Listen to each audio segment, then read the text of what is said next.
नमस्कार प्रेक्षक हो. आयुष्यात जगत असताना संकट, दुःख आणि आव्हानं आपल्यासमोर येत राहतात. आपण यावर मात करण्यासाठी विविध मार्ग शोधतो. भक्ती साधना, तीर्थयात्रा आणि आध्यात्मिक उपाय.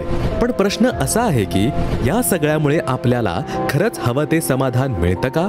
प्रेक्षक हो, आजच्या आपल्या खास मुलाखतीत आपण भेटणार आहोत अहमदनगरचे पाराजी चंद्रकांत शिकारे यांना, ज्यांच्या आध्यात्मिक जीवनाची मार्गक्रमणा पारंपरिक भक्ती मार्गाने सुरू होती. जसे वारकरी संप्रदायातील दिंड्या, श्रीराम समर्थांच्या मंत्रांचा जप आणि गणपती मंडळातील सहभाग हा त्यांच्या भक्तीचा अविभाज्य भाग होता. परंतु त्यांनी हे अनुभवलं की या सगळ्यांनंतरही त्यांच्या जीवनात आर्थिक संकट, मानसिक अशांती आणि शारीरिक त्रास कायम राहिले. प्रेक्षक हो, त्यांनी दारू, तंबाखू सारख्या व्यसनांच्या विळख्यात अडकलेल्या जीवनाचा संघर्ष अनुभवला होता. पण एके दिवशी त्यांच्या आयुष्यात संत रामपालजी महाराजांचं ज्ञान येतं आणि त्यांच्या जीवनाचा मार्गच बदलतो. आज ते फक्त व्यसनमुक्तच नाही, तर त्यांच्या परिवारालाही त्यांनी एका सकारात्मक जीवनाकडे वळवलं आहे. प्रेक्षक हो, कसा घडला हा बदल?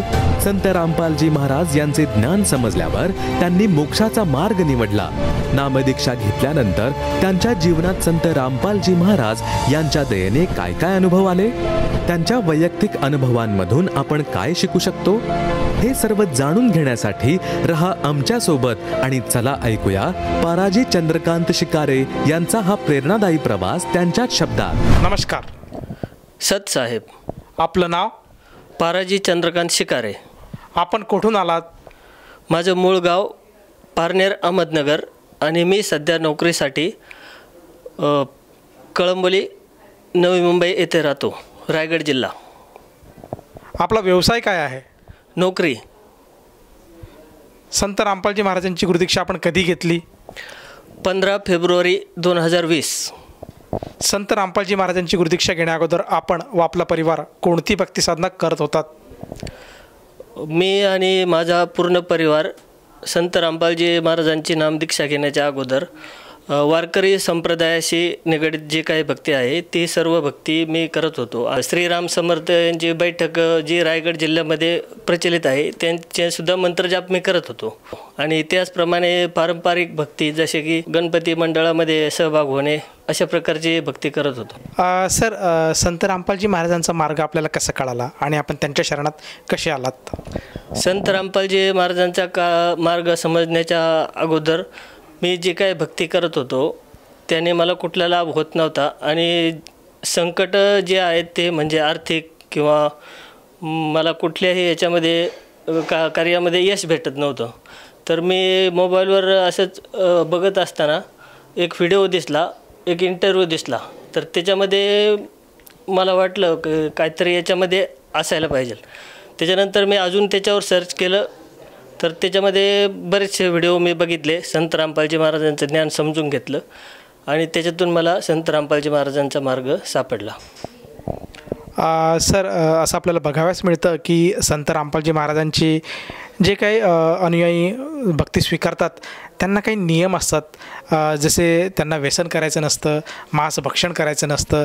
तर ह्यापूर्वी संत रामपालजी महाराजांच्या शरणात येण्यापूर्वी आपल्याला असे काही व्यसन वगैरे काही जडलेले होते का?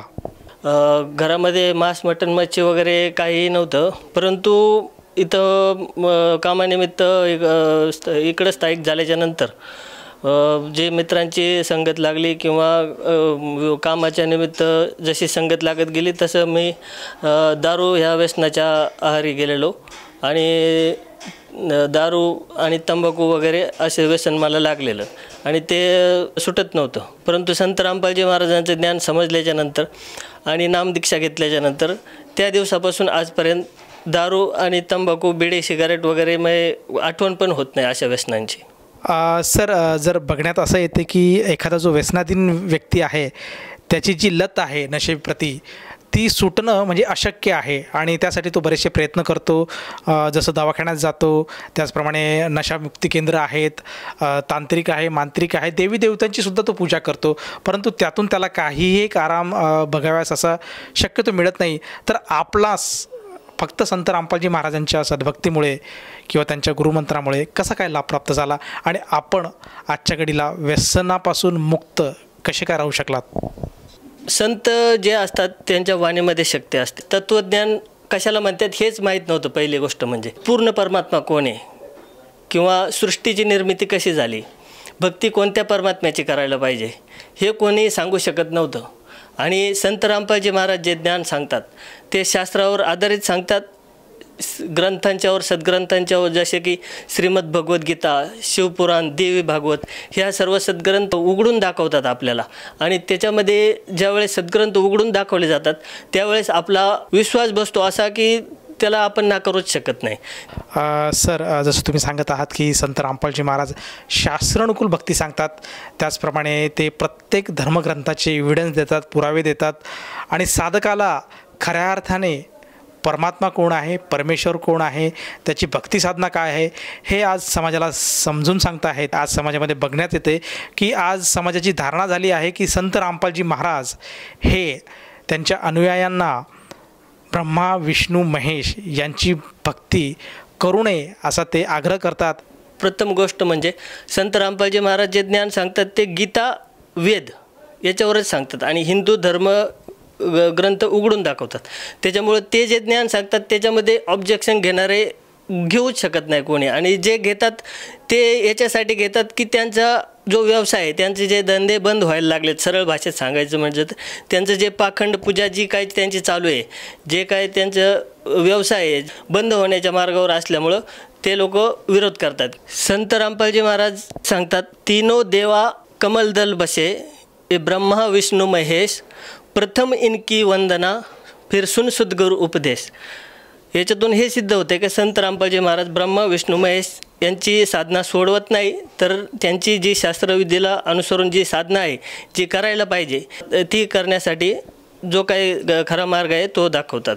आणि जे काही सच्चे मंत्र आहेत ते संत रामपालजी महाराज देतात. संत रामपालजी महाराज जे मंत्र देतात ते आपल्या शरीर कमलामध्ये जे देवी देवतांचं स्थान आहे त्या देवी देवतांचे मंत्रजाप देतात. जसे की मूल कमलमध्ये गणेश भगवान, स्वाद कमलमध्ये ब्रह्मा सावित्री, त्याच्यानंतर नाभी कमलमध्ये विष्णू लक्ष्मी, हृदय कमलमध्ये शंकर पार्वती, कंठ कमलमध्ये दुर्गा देवी. अशा प्रकारे संत रामपालजी महाराज भक्ती साधना सांगतात किंवा ह्याच देवी देवतांचे जाप करण्यासाठी मंत्र देतात.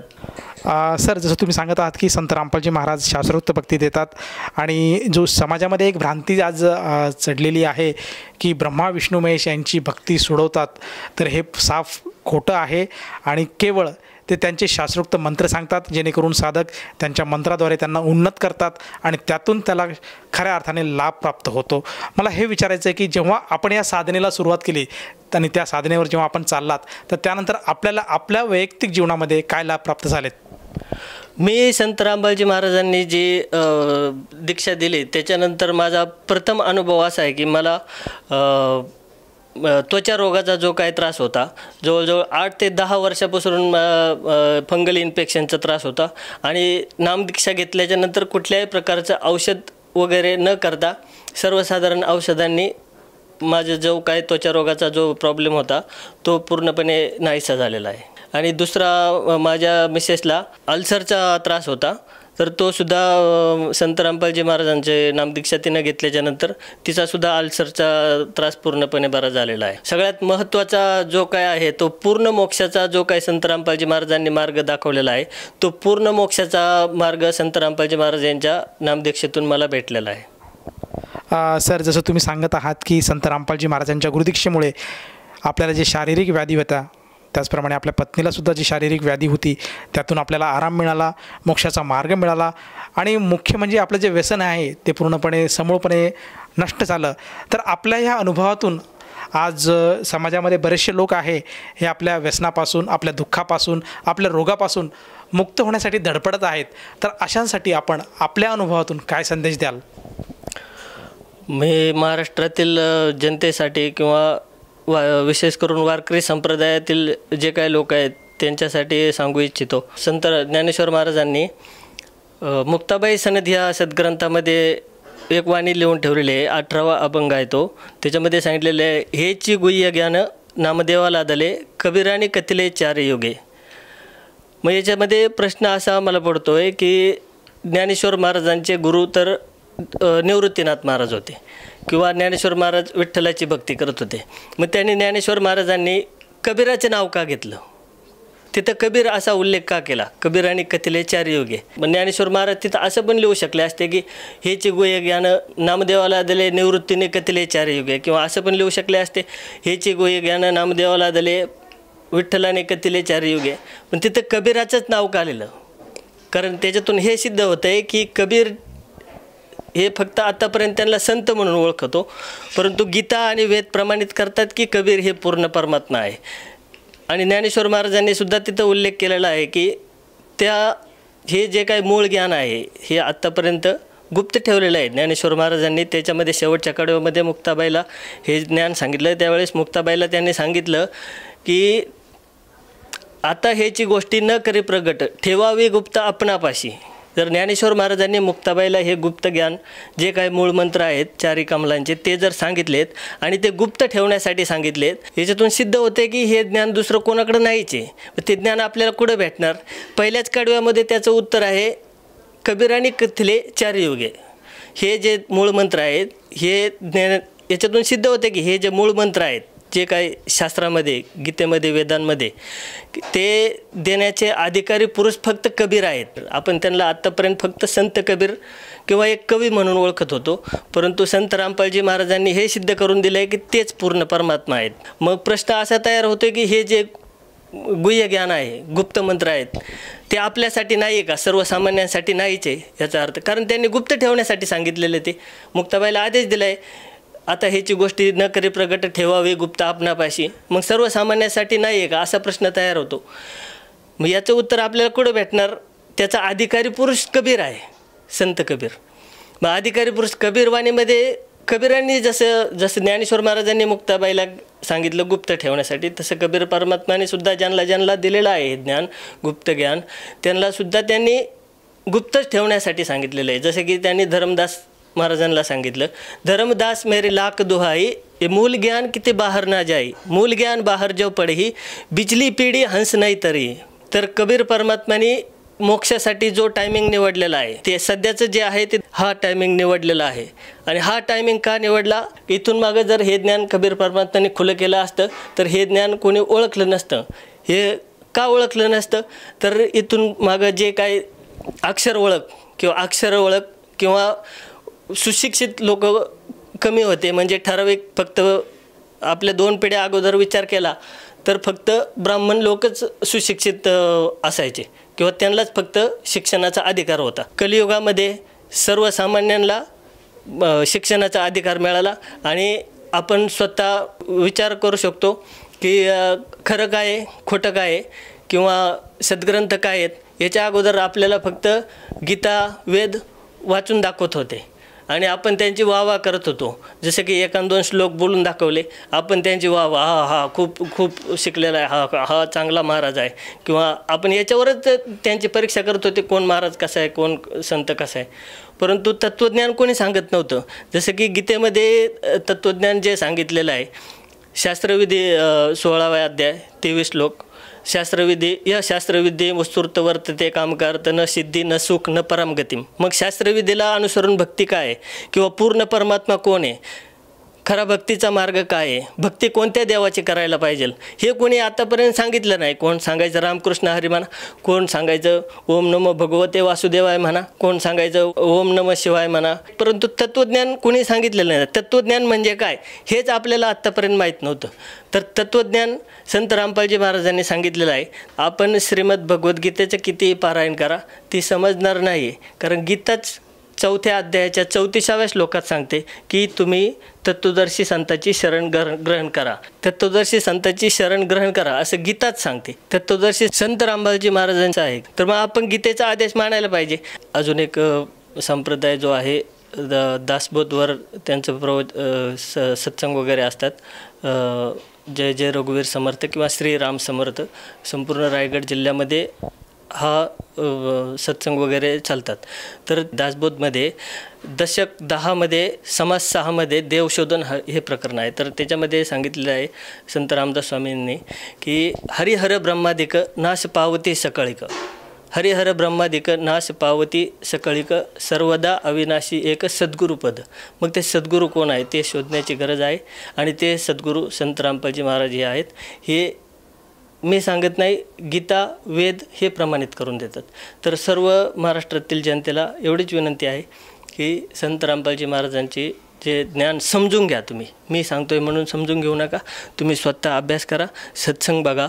सर, जसं तुम्ही सांगत आहात की आज समाजाने संत रामपालजी महाराजांचं ज्ञान एकदा तरी ऐकायला हवं, बघायला हवं, अनुभवायला हवं.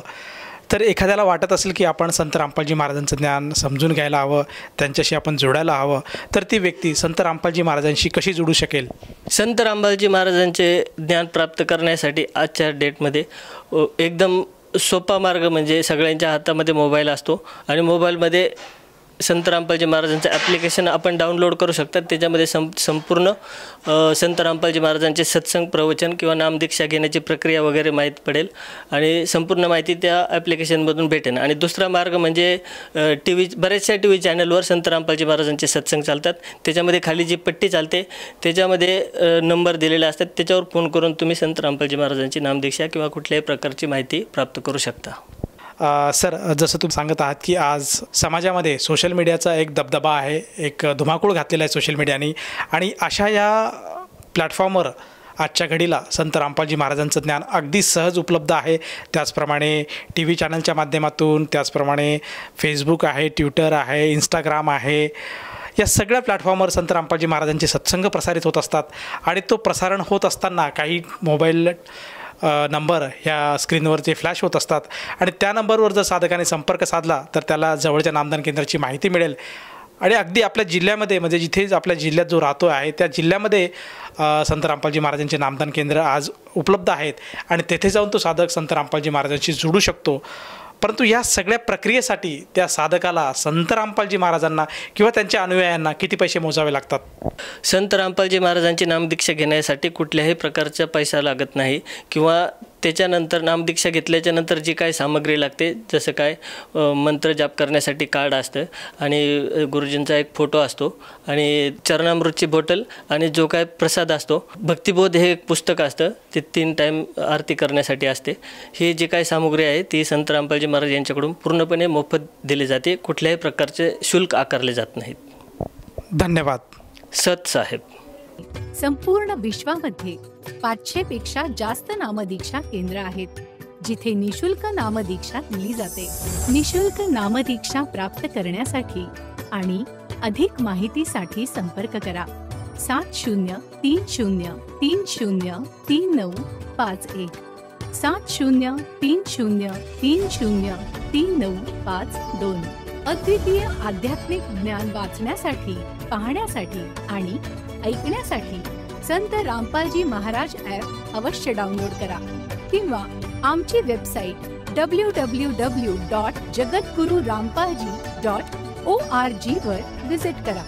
आम्हाला सोशल मीडियावर फॉलो करा. सर्व पवित्र धर्मांच्या पवित्र शास्त्रांवर आधारित प्रमाणित अनमोल पुस्तक ज्ञानगंगा किंवा जगण्याचा मार्ग यापैकी कोणतेही एक पुस्तक निशुल्क मागवण्यासाठी आपण आम्हाला आपले पूर्ण नाव, पूर्ण पत्ता, पिनकोड आणि फोन नंबरसह लिहून 7030303951 किंवा 7030303952 या नंबरवर SMS करू शकता किंवा 7030303950 या नंबरवर व्हॉट्सअप देखील करू शकता.